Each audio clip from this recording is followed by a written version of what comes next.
When my daughter exclaimed, "You will either serve my husband or leave my house," I chose not to react with anger. Instead, I smiled, grabbed my suitcase, and walked away, leaving behind the home I had sacrificed so much to create. She anticipated my collapse, as she always did, but this time the situation had shifted entirely. A week later, I found myself staring at 22 missed calls, and that was just the beginning of what I had in store.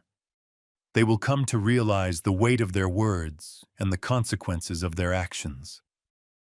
Before we move forward, we kindly ask you to subscribe to the channel and share your location in the comments below.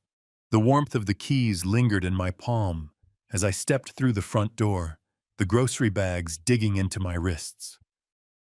The afternoon light on Saturday streamed through the living room curtains, enveloping the space in a gentle spring glow that often brought a smile to my face. Not today, my friend. Harry lounged in my leather recliner, the final gift from Martha, before the illness claimed her. His feet clad in socks were casually propped up, a half-empty beer bottle hanging loosely from his fingers, while the remote control lay on his belly, as if he were the master of the domain, which I guess he believed he was. The elderly gentleman remained completely absorbed in the basketball game, not even glancing away. "Could you please fetch me another beer from the fridge while you're up? Thank you." I placed the grocery bags on the floor, with care acutely aware of the heaviness of the milk cartons and the loaves of bread nestled inside. The plastic grips had etched crimson lines into my hands. "Excuse me, you understood me loud and clear." Harry's gaze remained glued to the flickering images on the television screen. "Corona, not that low-quality beverage you sip." A chill took root deep within me. I had purchased those Coronas just for him, using my Social Security money on beer I would never drink myself. "Is that you, Harry? I have just stepped inside. I have to put these groceries away now." Now he looked at me, his face wore that all-too-familiar expression, the one that conveyed I was being unreasonable, difficult. "What's the fuss all about? You're already on your feet." "I'm at ease. This is my home, and that's what truly matters." Harry's feet met the floor with a heavy thud. He rose gradually, wielding his towering stature as if it were a formidable tool.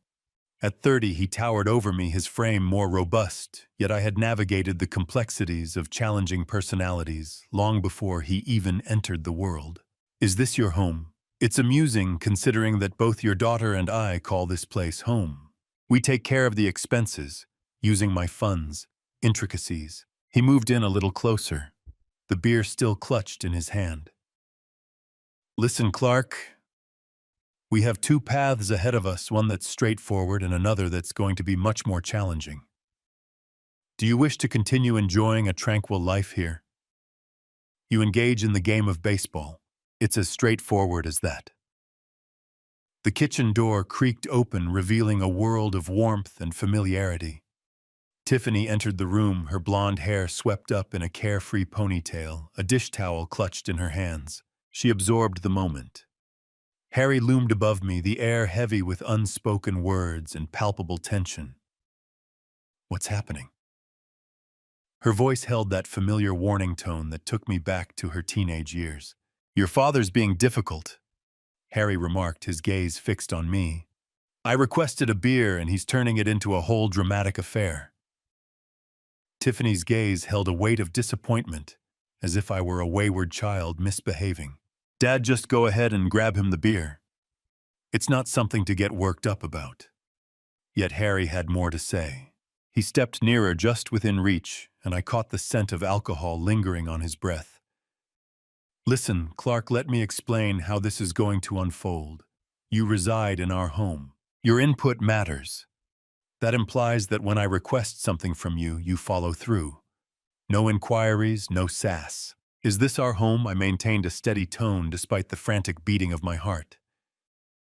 "Absolutely." Tiffany stood next to her husband, showcasing their solidarity. "Dad, it's time for you to make a choice, and it has to be now.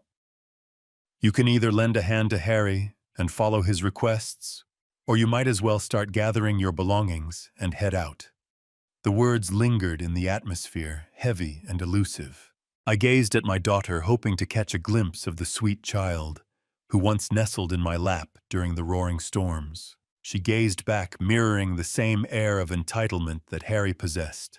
"Very well," I replied softly.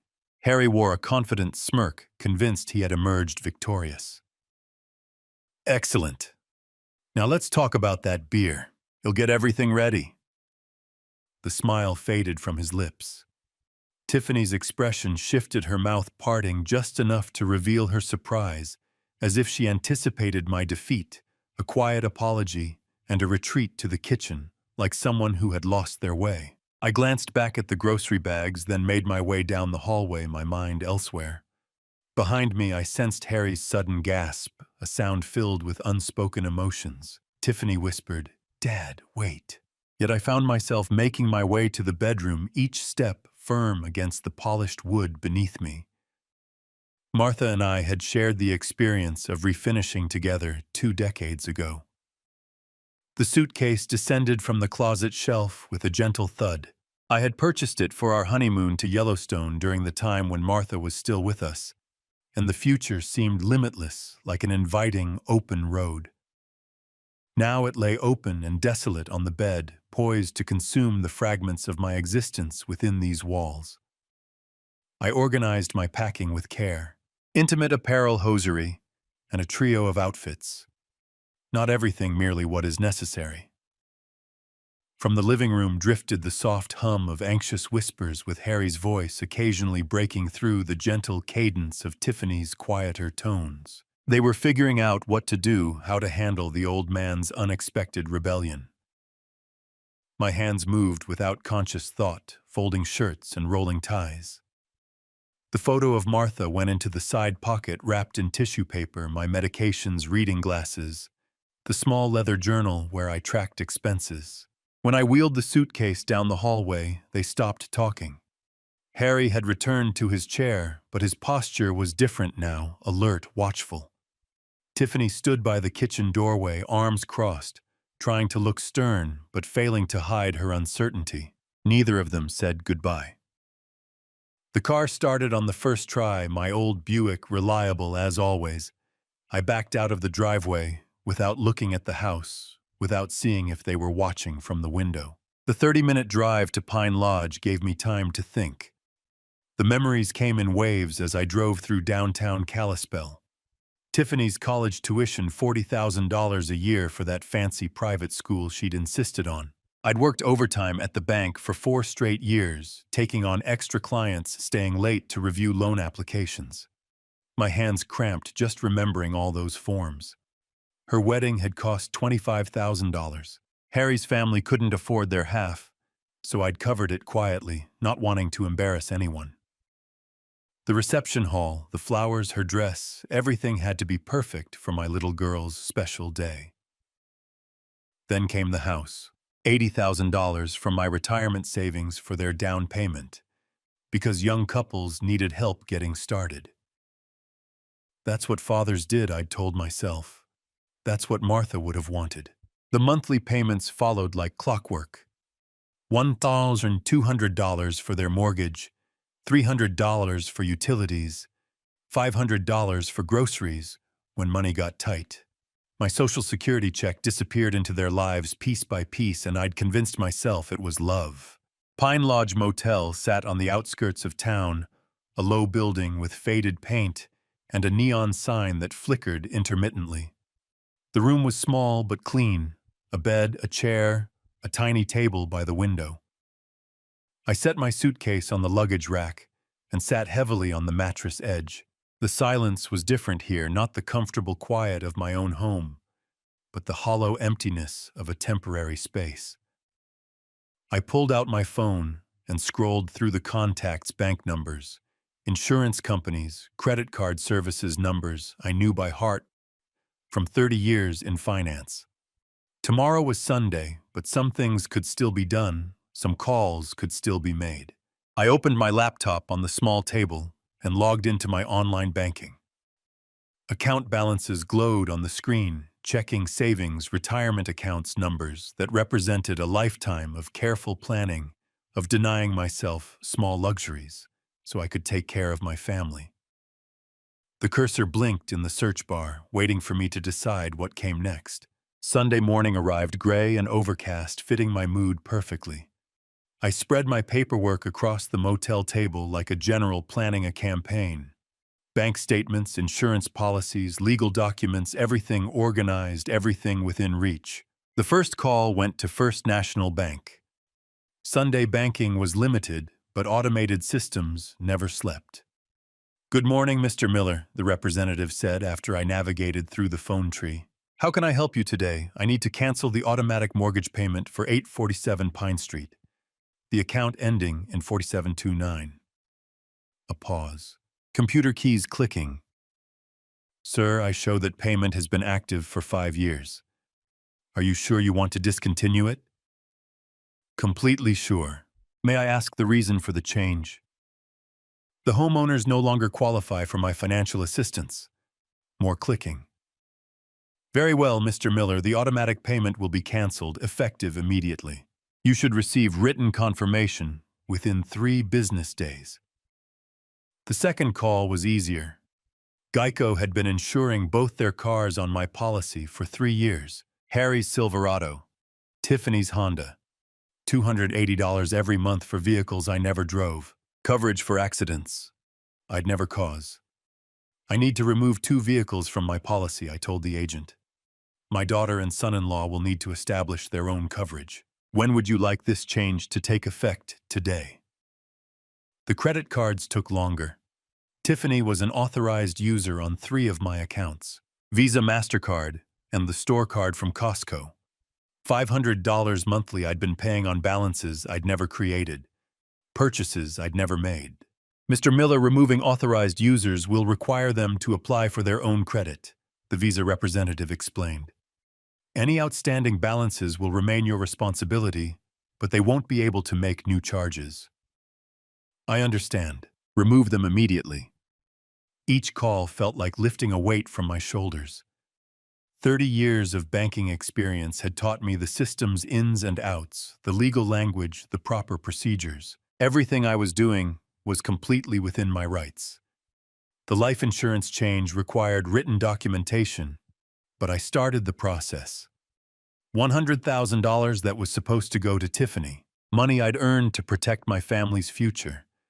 But family meant something different now. By noon, I'd made 8 calls. Mortgage payments stopped. Insurance canceled. Credit cards blocked. The automatic transfers that had been bleeding my accounts dry for years. All of it ended with polite conversations and confirmation numbers. I sat back in the cheap motel chair and looked at my notes. Confirmation numbers, reference codes, effective dates. The paper trail of financial independence. My phone sat silent on the table. No missed calls, no urgent messages. They didn't know yet, probably wouldn't know, until the first payment bounced.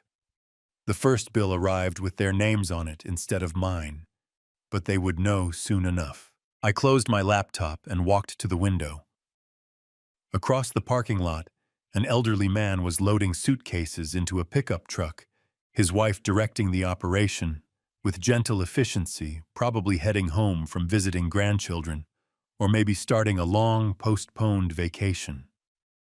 I envied their easy partnership, the way they moved around each other, with practiced familiarity. Martha and I had been like that once. My phone buzzed against the table. Unknown number. I let it ring. The week passed quietly for me, but apparently not for them. I'd settled into a routine at Pine Lodge. Coffee from the lobby, breakfast at the diner down the street, long walks around Kalispell's quiet neighborhoods. My phone accumulated missed calls like a collection I had no interest in starting. By Wednesday, there were 12 messages. By Friday, 22.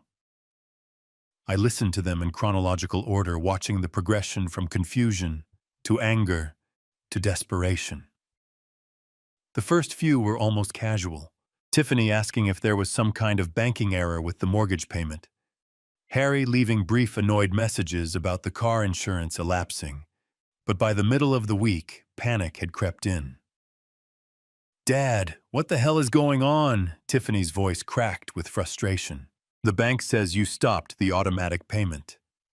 They want the full amount by Friday, or they'll start foreclosure proceedings. Harry's messages grew increasingly aggressive. Clark, you need to fix this shit right now.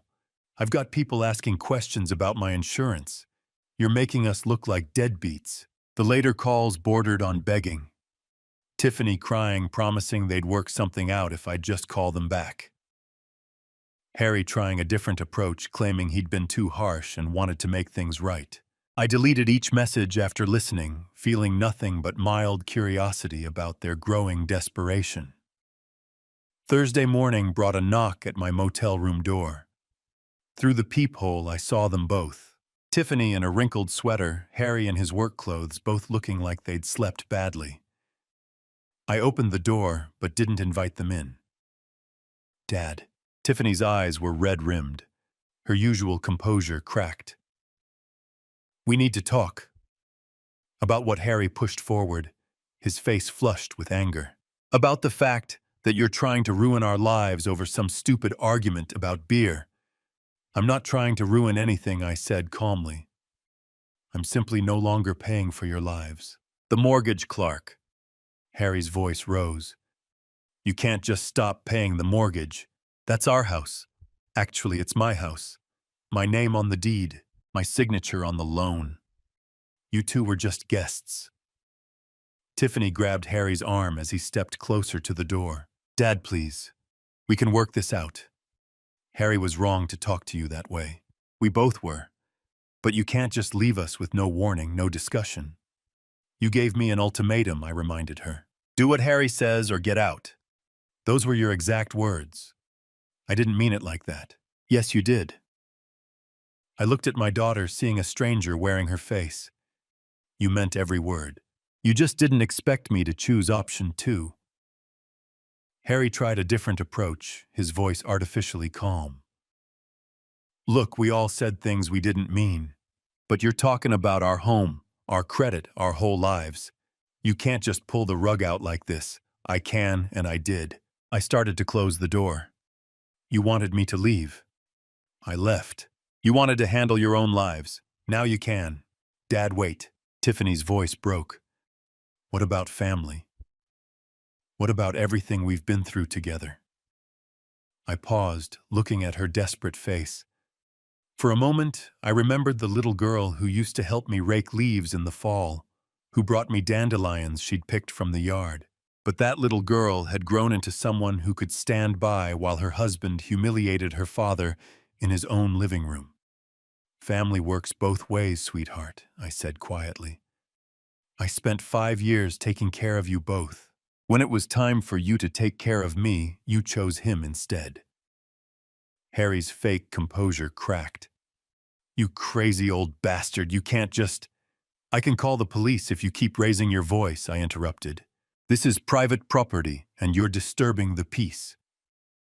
They stared at me, probably seeing me clearly for the first time in years. Not the soft-hearted father and grandfather-to-be, not the convenient bank account with legs, just a man who'd finally learned to say no. Harry grabbed Tiffany's elbow. Come on, we'll figure this out ourselves. They walked back to their car, Harry's swagger replaced by worried hunching. Tiffany looking back over her shoulder, like she was seeing a stranger. I watched them drive away, then closed the door and returned to my laptop. There were still calls to make, still accounts to close. The work of dismantling a relationship was far from finished. I needed coffee and a chance to think clearly. The diner on Main Street had always been my refuge when Martha was alive. She'd meet me there after her doctor appointments, and we'd split a piece of apple pie while discussing nothing important. Tuesday morning found me walking the familiar 3 blocks, my breath visible in the crisp mountain air. The routine felt grounding after yesterday's confrontation. I'd organized my paperwork again this morning, reviewing bank statements and confirmation numbers like a general studying battle plans. The diner's bell chimed as I entered. Coffee steam and bacon grease created that comfortable fog of normalcy I craved. I'd barely settled into my usual corner booth when a familiar voice called out, "Clark Miller." Well, I'll be damned. Bob Harrison rose from a table near the window, newspaper folded under his arm.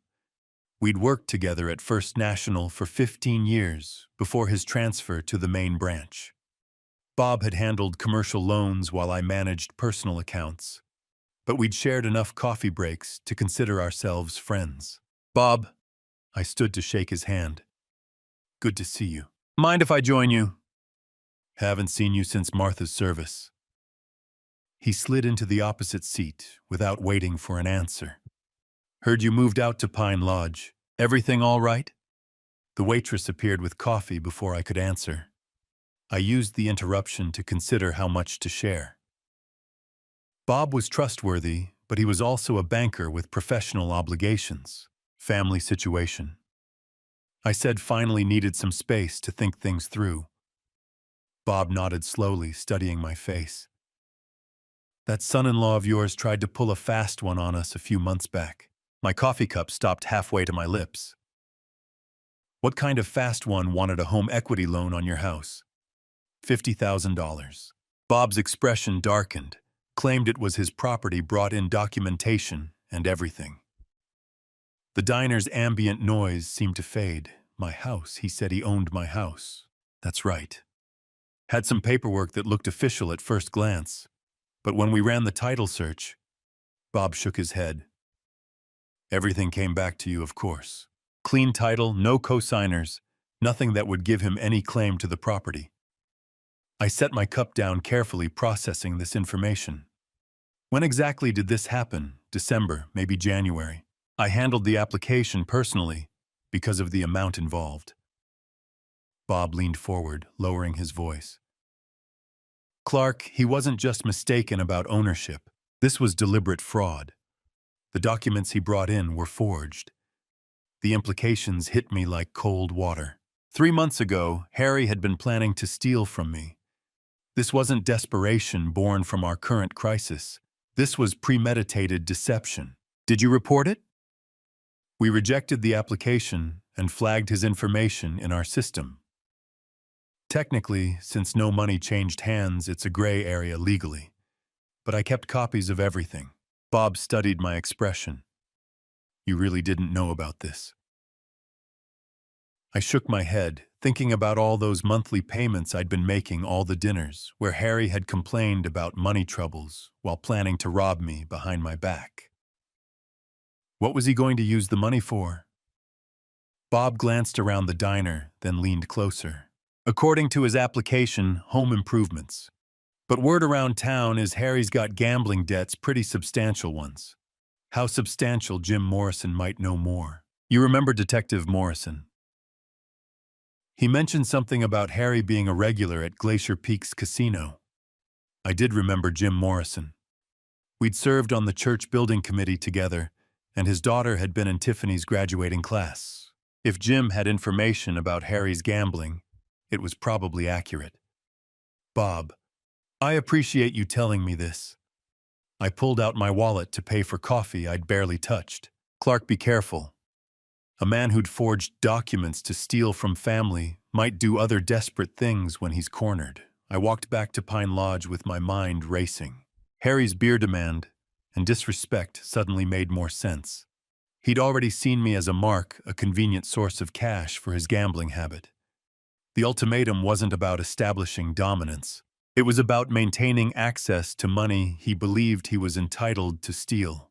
Back in my motel room, I opened my laptop and created a new document titled Harry Thompson Evidence. Bob's revelation was just the beginning.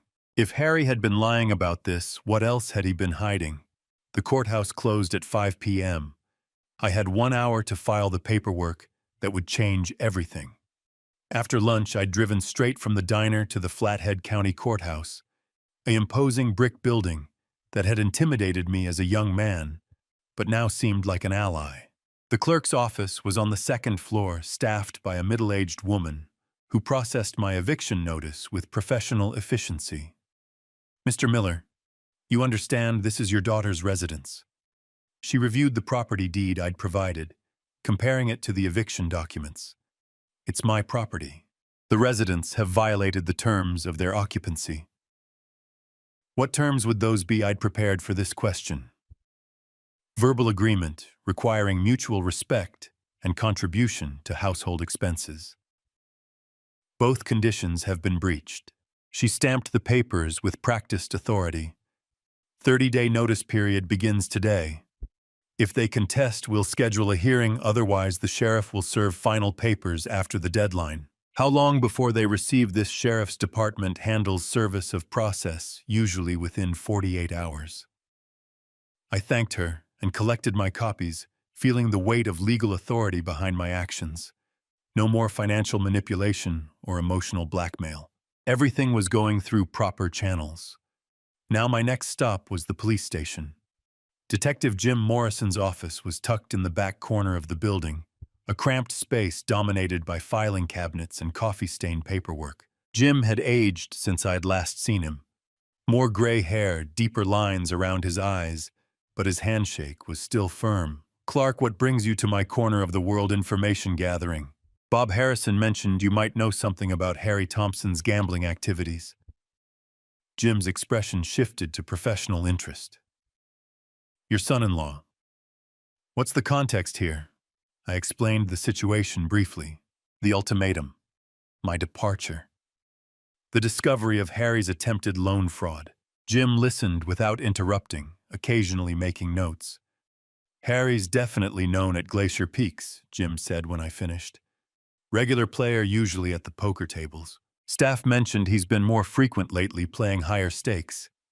Any idea how much he owes different creditors, different amounts? We've had calls about collection issues. Nothing criminal yet, but heading that direction. I'd estimate $18,000 to $20,000 total. The numbers staggered me. Harry had been living in my house, eating my food, demanding my respect, while secretly burning through enough money to buy a decent car. Who are these creditors? Mix of legitimate lenders and less savory characters. The legitimate ones are getting impatient. The others, Jim shrugged. Let's just say they don't usually involve law enforcement in their collection methods. What's the timeline looking like? He's been stalling for about 6 weeks. Most creditors will give someone 3 months before escalating. Harry's running out of road. I left the police station with a clearer picture of my son-in-law's situation. The gambling explained his desperation, his attempt to fraudulently mortgage my house, and his increasing aggression toward me. I wasn't just a convenient funding source. I was his only hope of avoiding serious consequences. That evening, I sat in my motel room, reviewing the day's progress. Legal eviction notice filed and ready for service. Confirmation of Harry's gambling debts and fraudulent activities. A growing network of professional allies who understood the real situation. I opened my laptop and updated my evidence file, adding Jim Morrison's information to Bob Harrison's revelations. Pattern recognition had been a crucial skill in banking, and the patterns here were becoming crystal clear. Harry wasn't just disrespectful or entitled. He was desperate, dishonest, and dangerous. The more pressure he felt, the more reckless he would become. I needed to be ready for whatever came next. Tomorrow, I would start making strategic phone calls to Harry's creditors, not to pay his debts. Those consequences were his to face, but to ensure they knew his true financial situation, including the fact that he had no legal claim to my property. The truth was always the best weapon. Word travels fast in a town like Kalispell. By Friday, I realized it was time to control the narrative. My first encounter happened at the post office, where Mrs. Henderson from the church mailing committee cornered me near the stamp machine. She was one of those women who collected information, like others collected recipes, always ready to share what she'd learned. Clark. Dear, I've been hearing troubling things about family troubles. Is everything all right? I considered my response carefully. Mrs. Henderson would repeat whatever I said to at least a dozen people by Sunday service. Tiffany and Harry asked me to move out, so I did. Sometimes adult children need to handle their own responsibilities. Her eyebrows rose. They asked you to leave your own house.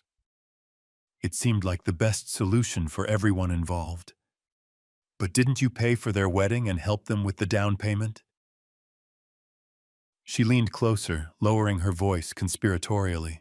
I always wondered how they afforded that house on Harry's salary. I nodded but didn't elaborate. The facts would speak for themselves. My next stop was Miller's Hardware, where I'd worked part-time after retiring from the bank.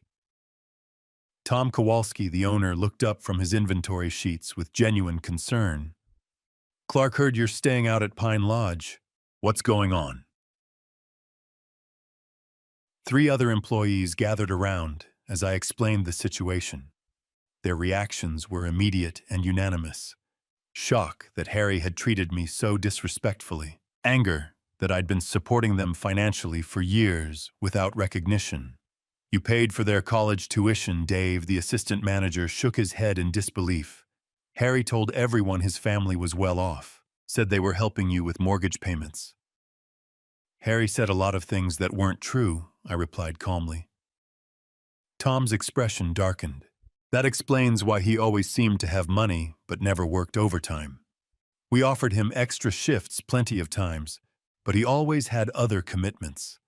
Those commitments were probably at the casino, muttered Sarah from the paint counter.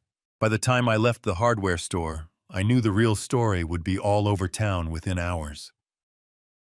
Kalispell's small-town network was more efficient than any advertising campaign. My third stop was St. Mark's Lutheran Church, where Pastor Williams was preparing for the weekend services. He invited me into his office, offering coffee and a chair that had comforted many troubled parishioners over the years. Clark, several people have mentioned they're concerned about you. Can you help me understand what's happening? I appreciated Pastor Williams's direct approach. He wasn't fishing for gossip. He was trying to help a member of his congregation, Pastor. I've been financially supporting my daughter and son-in-law for 5 years. Last weekend, they made it clear that my presence in the house was conditional on my following Harry's orders. I chose to leave rather than accept that arrangement. That must have been incredibly painful. It was clarifying, I said honestly. I love my daughter, but I won't be treated like a servant in my own home. Pastor Williams nodded thoughtfully. Sometimes loving someone means allowing them to face the consequences of their choices. It sounds like you've been protecting them from those consequences for a long time. Too long, I think. During my walk back to the motel, I stopped at Annie's coffee shop for an afternoon cup. The place was busy with the usual Friday crowd. Retirees, off-duty workers, mothers with strollers. I found a small table in the corner and listened to the conversations flowing around me. Heard Harry owes money all over town. Clark Miller's been paying their bills for years. Always seemed odd how they lived so well on his salary. The information was spreading exactly as I'd expected. Small towns were like organisms. They processed information quickly and efficiently, separating truth from fiction through collective wisdom. My phone rang as I was leaving the coffee shop. Mrs. Patterson, my next-door neighbor for 20 years. Clark, I hope you don't mind me calling. I wanted you to know there's been a lot of shouting at the house lately. Mostly Harry, but Tiffany too. Yesterday, the police drove by twice. Thank you for letting me know, Mrs. Patterson. I appreciate you keeping an eye on things. Are you safe where you're staying? Do you need anything? The genuine concern in her voice reminded me that community support came in many forms. I'm fine, thank you. Just taking things one day at a time. That evening, I sat in my motel room reviewing the day's conversations. The social pressure was building naturally without any vindictive effort on my part. People simply recognized injustice when they saw it clearly. My phone rang again. Unknown number, but I recognized the area code.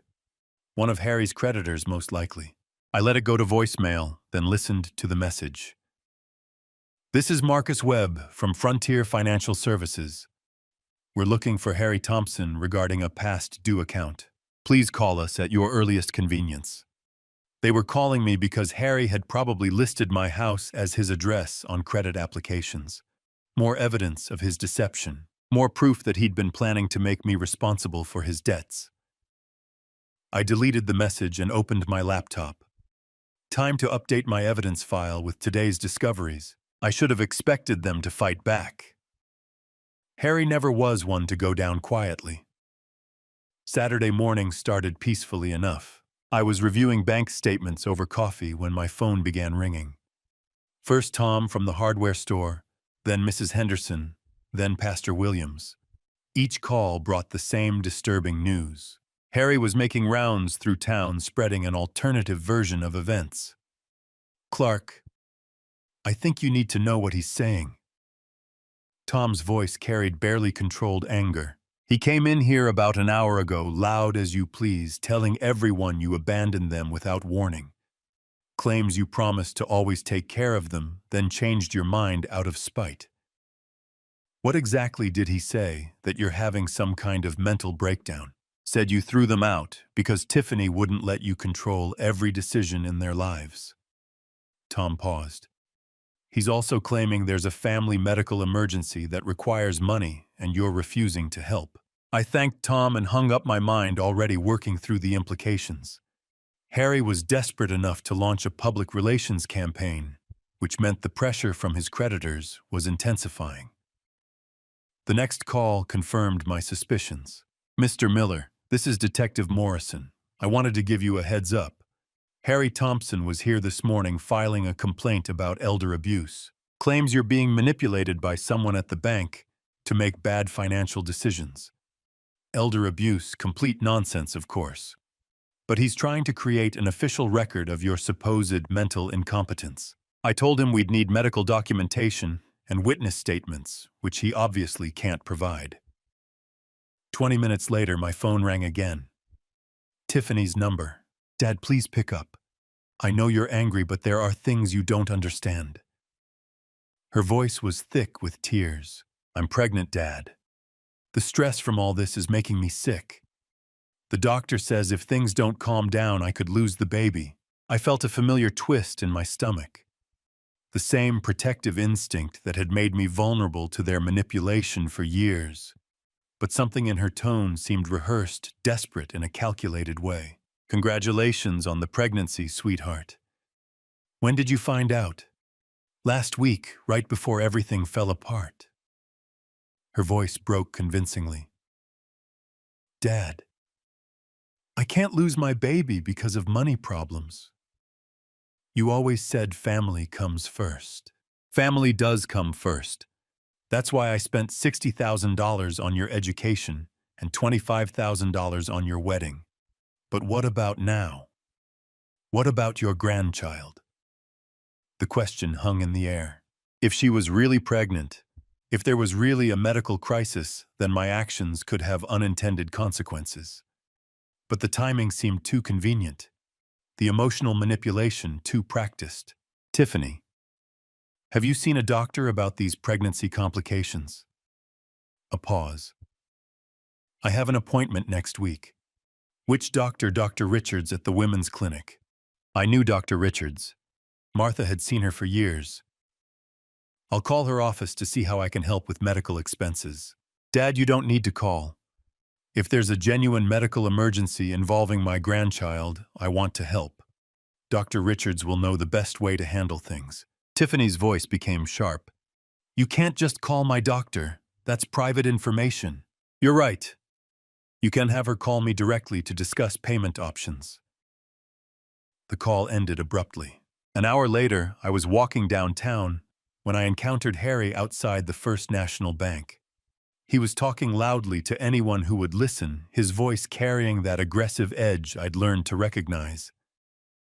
"He's lost his mind," Harry was saying, to a small crowd of customers.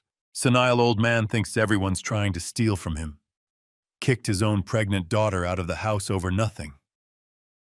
I approached calmly, and the crowd noticed me before Harry did. Faces turned in my direction, expressions shifting as they recognized the subject of Harry's rant. Harry spun around, his face flushing red.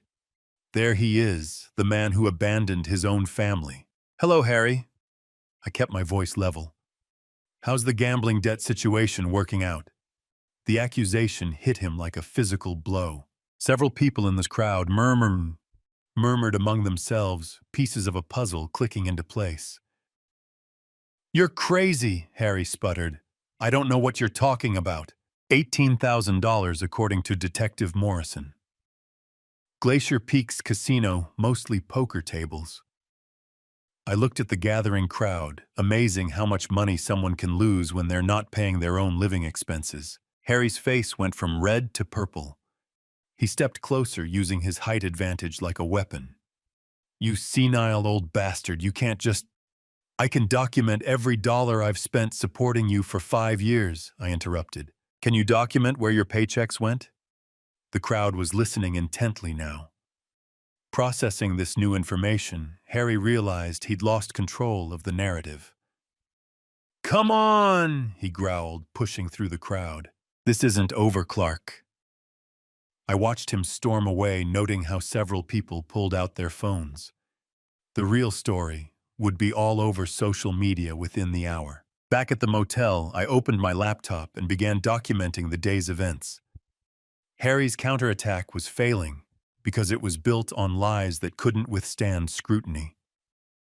The community knew my character too well to believe his accusations of mental incompetence or vindictive abandonment.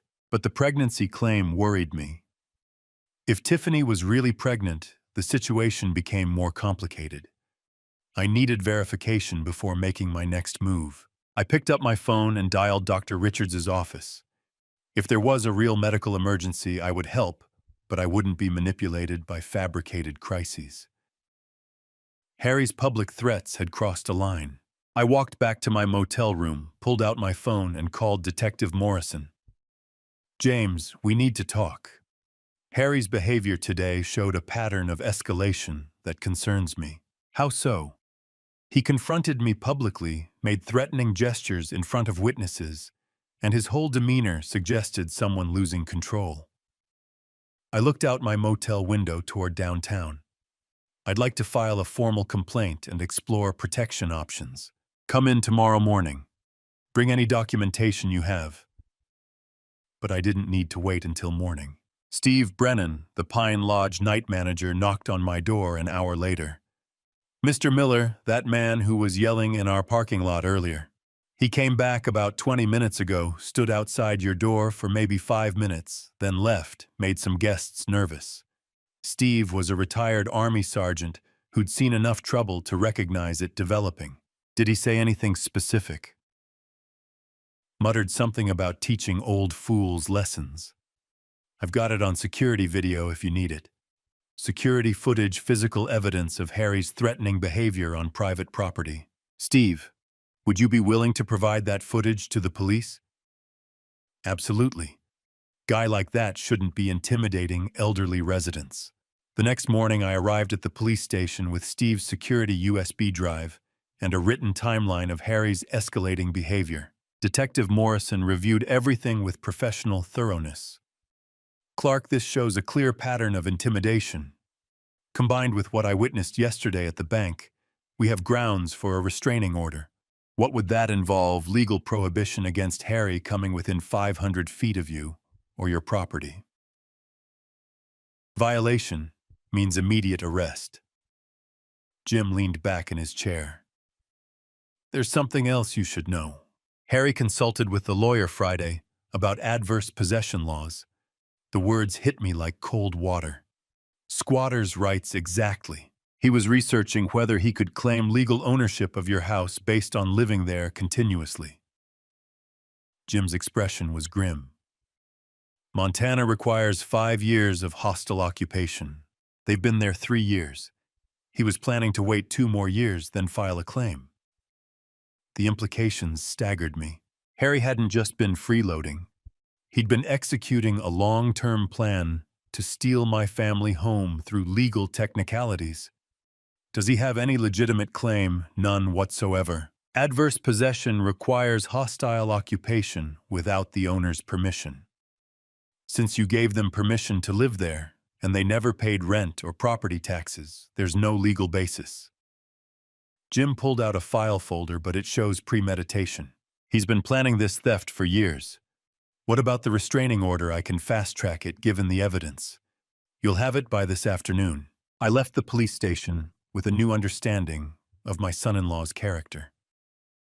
The beer incident hadn't been about establishing dominance.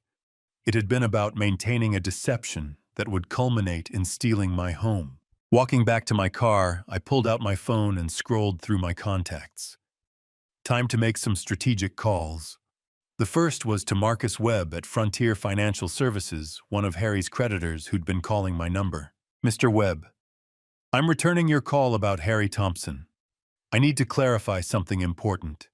He doesn't live at my address anymore and has no legal claim to my property. He listed that address as his residence on all credit applications. He was a guest in my home. I evicted him last week. If you're looking for him, he works at Mountain View Auto Dealership on Highway 93. The second call was to Continental Credit Recovery. This is Clark Miller. You've been calling about Harry Thompson's debts. I want to clarify that Mr. Thompson has no ownership interest in my property and is no longer residing there. Each call was brief and factual. I wasn't paying Harry's debts or providing personal information, just correcting the false address he'd been using to avoid his creditors. By noon, I'd contacted 6 different collection agencies. Harry's carefully constructed house of cards was about to collapse. That afternoon, Judge Morrison signed my restraining order. Harry Thompson was now legally prohibited from coming within 500 feet of me or my property. Violation would result in immediate arrest and possible jail time. I drove back to Pine Lodge feeling the satisfaction of justice properly applied. Harry had spent 3 years planning to steal my home. Now he couldn't even approach it legally. My phone buzzed with a text from an unknown number. This is an over-old man. I forwarded the message to Detective Morrison, then blocked the number. Evidence collection had become second nature. Monday morning, I filed the restraining order. By noon, I was watching Harry's world collapse from multiple directions. The courthouse clerk stamped the final copy with efficient authority. Mr. Miller, this order is effective immediately. Any contact or approach within 500 feet constitutes a violation. I thanked her and walked to my car.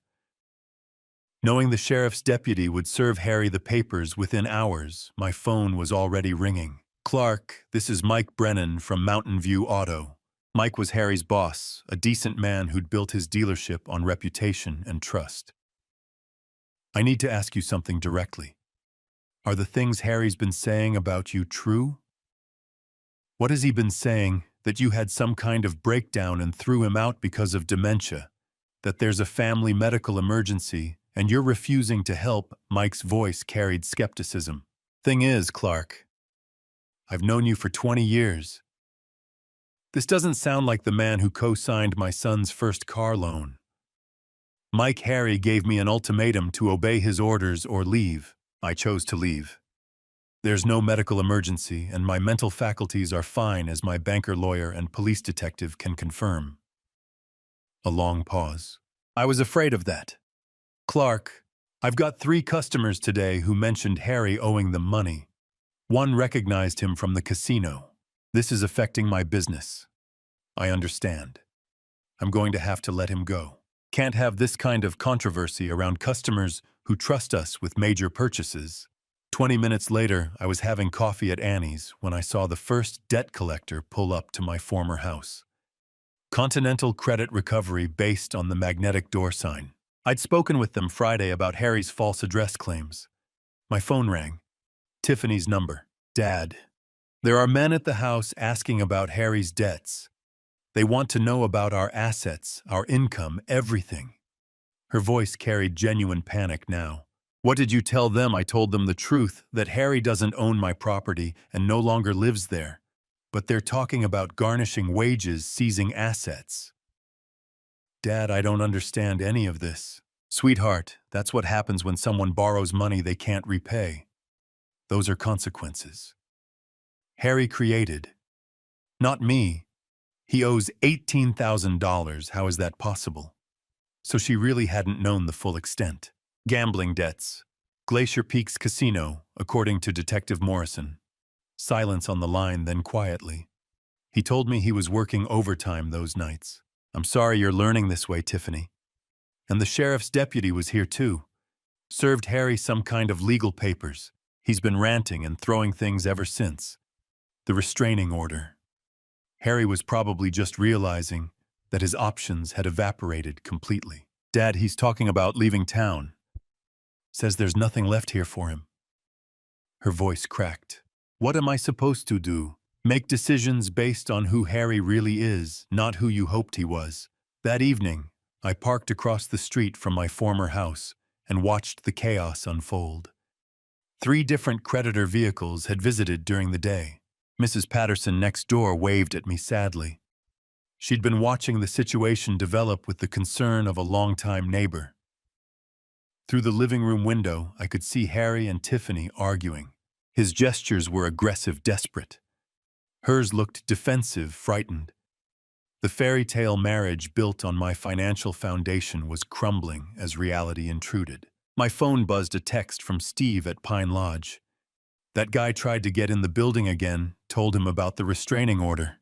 He left, but he was really angry. I forwarded the message to Detective Morrison. Harry was violating the restraining order within hours of being served. His desperation was making him reckless, which made him dangerous, but it also made him predictable. A desperate man with gambling debts, no job, and legal troubles had limited options. He could face his responsibilities like an adult, or he could run. Given what I'd learned about Harry's character, running seemed most likely. I drove back to Pine Lodge considering the implications. If Harry fled town to escape his creditors, what would happen to Tiffany? Would she go with him, choosing loyalty to a man who'd deceived her for years, or would she finally see him clearly and make a different choice? Either way, the consequences were theirs to face. I'd spent 5 years protecting them from reality. That protection had ended the day they asked me to choose between my dignity and their demands. I had chosen dignity. Now they could choose their own path forward. 2 days of watching their desperation was enough. I called Tiffany Wednesday morning and told her to meet me at the diner, just her. I can't leave Harry alone right now, Dad. He's really struggling with everything that's happening. Then we have nothing to discuss. The restraining order means I can't be around him anyway. A long pause. Where do you want to meet? Main Street Diner, 2 o'clock, back corner. Booth where we can talk privately. I arrived early and chose the booth facing away from the street. I wanted this conversation to focus on words, not worried glances at passing cars. When Tiffany arrived, she looked older than her 28 years. Stress lines around her eyes, nervous fidgeting with her purse strap. She slid into the opposite seat and immediately started talking. Dad, I know you're angry, but Harry's lost his job and these debt collectors won't leave us alone. The phone rings constantly. People are showing up at the door, demanding money we don't have. I waited until she finished, then spoke calmly. I'm offering you one chance to end this with some dignity, Tiffany. What do you mean, public acknowledgement of the truth? Full disclosure of how much I've supported you both, and an honest explanation of why I left. Her face flushed. You want me to humiliate myself in front of the whole town? I want you to tell the truth. There's a difference. What kind of acknowledgement? I'd spent 2 days thinking through exactly what justice required. Church announcement Sunday during testimony time. Letter to the editor of the Tribune. Facebook post visible to all our mutual connections. Full details about college tuition, wedding costs, mortgage payments, and the ultimatum that caused me to leave. Dad, people will think you had a father who loved you enough to sacrifice his retirement security for your happiness, and that you took it for granted until it was gone. Tiffany stared at her untouched coffee. What about Harry? Harry is no longer part of any equation involving me. The restraining order is permanent. If you choose to stay married to him, that's your decision, but it means choosing him over any relationship with me. You're asking me to choose between my husband and my father. I'm asking you to choose between a man who threatened me and a man who raised you. The fact that you see those as equivalent choices tells me everything about how far we've drifted apart. She was quiet for a long moment, processing the implications. What about the house? It's been in our family for generations. It's going to the Montana Veterans Housing Initiative. 3 families of veterans will live there. People who understand what service and sacrifice actually mean. The words hit her like a physical blow. The will already changed, witnessed, signed, and filed with my attorney. I kept my voice gentle but firm. Even if you do everything I've asked perfectly, the house won't come back to you. That decision is final. Why? Because I need to know that any reconciliation between us is based on love, not inheritance expectations. For 5 years, you treated me like a convenient funding source. I want to see if there's anything left between us beyond financial dependency. Tiffany's eyes filled with tears. Real ones this time, not the calculated manipulation I'd grown accustomed to. I'm sorry, Dad. I really am. I never meant for things to go this far. Sorry isn't enough anymore, sweetheart. The whole town watched you, and Harry treated me like a servant in my own home. They watched you choose his demands over my dignity. Words are just words now. I need to see actions. What if I can't do it? What if I can't stand up in front of everyone and admit how wrong we were? Then you'll live with the consequences of that choice. Harry will probably leave town to escape his creditors. Men like him always run when things get difficult. You can go with him and start over somewhere else, or you can stay here and try to rebuild your life with honesty. And if I do what you're asking, then maybe over time we can build a real relationship, not based on money or guilt or obligation, but on mutual respect between 2 adults. Tiffany wiped her eyes with a napkin. How long do I have to decide Sunday morning? Church starts at 10. If you're not there to tell the truth, I'll know you've made your choice. She stood slowly, looking older and more fragile than when she'd arrived. Dad, do you think you could ever forgive me? I looked at my daughter. Really looked at her and saw glimpses of the little girl who used to braid dandelions into crowns and demand bedtime stories about brave princesses. Forgiveness and trust are different things, Tiffany. I forgave you the day I decided to leave rather than fight. But trust has to be earned back one honest action at a time. She nodded and walked toward the door, shoulders bent under the weight of a decision that would determine the rest of her life. I remained in the booth watching her drive away. Sunday was 4 days away. By then, I would know whether my daughter had the courage to choose truth over comfort, responsibility over loyalty to someone who had never deserved it. Sunday morning arrived clear and cold. I walked into St. Mark's, wondering if Tiffany would find the courage to tell the truth. The sanctuary was fuller than usual. Word had gotten around about some kind of family announcement. I took my regular pew 3 rows from the front and waited. Pastor Williams began the service with familiar hymns and readings, but I could feel the congregation's anticipative energy. When testimony time came, Tiffany stood from the back of the row. She looked small, walking down the center aisle, but her steps were steady. At the podium, she gripped the edges and looked out at faces she'd known her entire life. I need to tell you all something important about my father. Her voice carried clearly through the silent sanctuary. For the past 5 years, Clark Miller has been supporting my husband and me financially. He invested $160,000 in my college education, even though I had the option to attend a state school. He covered the entire $25,000 for my wedding when Harry's family was unable to contribute their portion. Whispers flowed softly among the gathered crowd. These were precise figures, recorded sacrifices that illustrated a vivid narrative. He entrusted us with his family home, the very place his parents had passed down to him, where he had shared 2 decades of life with my mother. In our time of need, he stepped in to cover the mortgage payments. During our times of need for groceries, utilities, and car insurance, he took care of it all, managing everything on a Social Security income. Her voice grew more powerful as she pressed on. 3 weeks ago, when my father resisted my husband's commands as if he were a servant, we presented him with an ultimatum: submit to Harry's wishes or vacate his residence. Dad decided to walk away instead of compromising his sense of self-respect. The sanctuary had fallen into a profound silence. Even the children appeared to grasp the weight of her words. I stood there feeling a mix of disbelief and sorrow as my husband disrespected the man who had given up his own retirement security for our well-being. I opted for allegiance to an individual who posed a threat to my father, rather than to the man who nurtured me with unwavering love and understanding. Emotions surged within her, yet she spoke with unwavering clarity.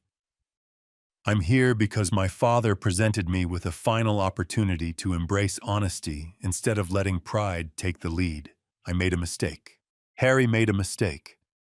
My father was worthy of appreciation and honor, yet we responded with conditions and expectations.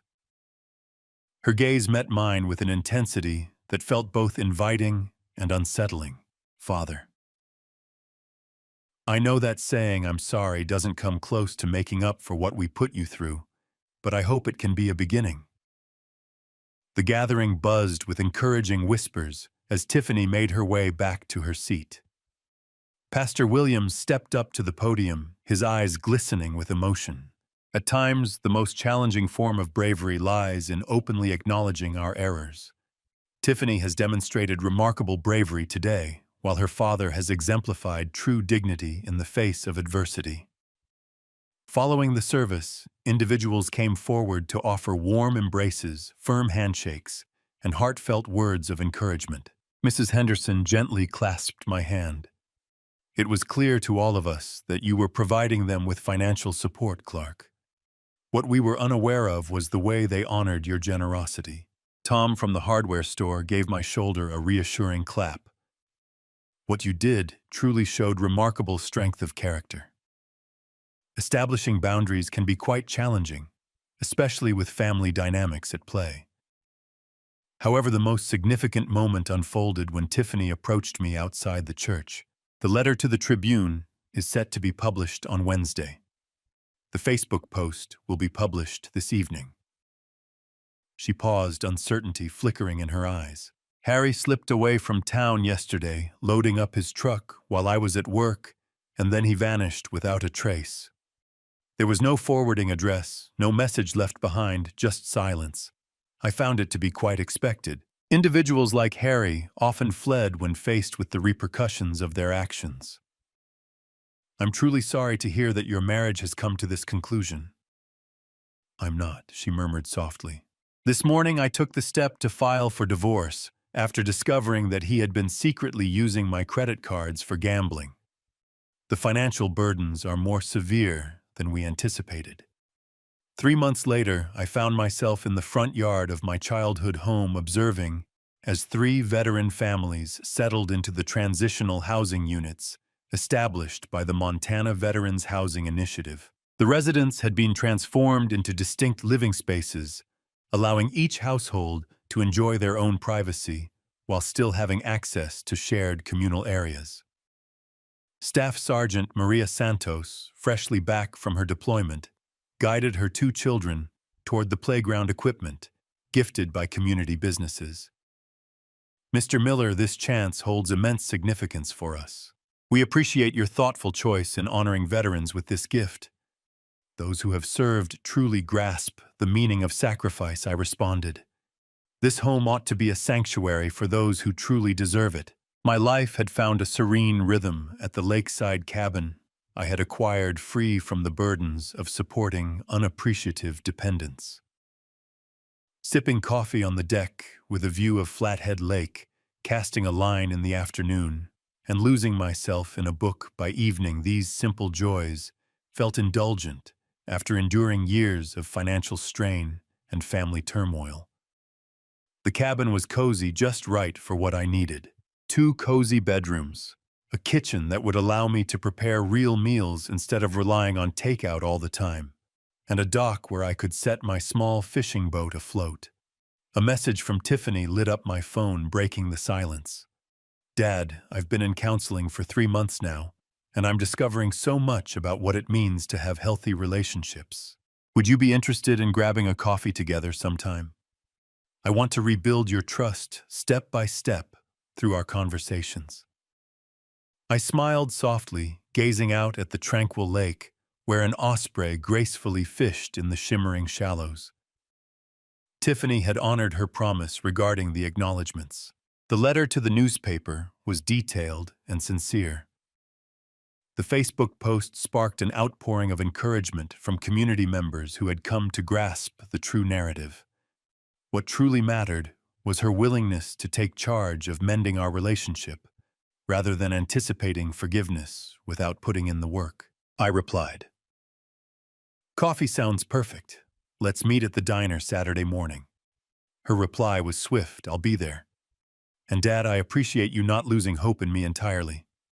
I placed the phone down gently, captivated by the sight of the osprey soaring upward from the water, a fish clutched firmly in its talons.